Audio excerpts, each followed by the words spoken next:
महाड तालुक्यामध्ये तुफान पाऊस होतोय। सांदोशी बावळे या गावांचा संपर्क त्यामुळे तुटलेला आहे। किल्ले रायगड आणि करमर खोऱ्यामध्ये पूरस्थिती निर्माण झाली आहे। पुरामुळे बिरवाडी कुंभारवाडा मार्ग वाहतुकीसाठी बंद झाला असून खरवली बांधाऱ्यावरून देखील पाणी वाहू लागले।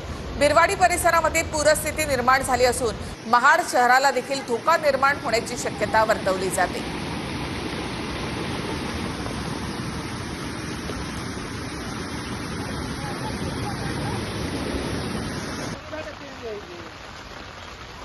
रायगड जिल्ह्यामधील मुसळधार पावसाचा फटका खाम परिसराला बसलेला आहे। घरांमध्ये पावसाचं पाणी शिरलं त्यामुळे नागरिक त्रस्त झाले।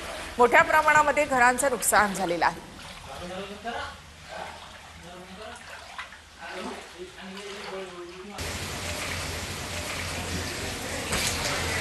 सध्या मी उभा आहे मुंबई गोवा महामार्गावरती। आपण पाहताय हा खाम नदीचा परिसर आहे आणि अक्षरशः पूर्ण महामार्गावरती पाणी आलेलं आहे। त्यामुळे वाहन चालकाला एकंदरीत तारेवरची कसरत करत इथून मार्गक्रमण करावं लागतंय।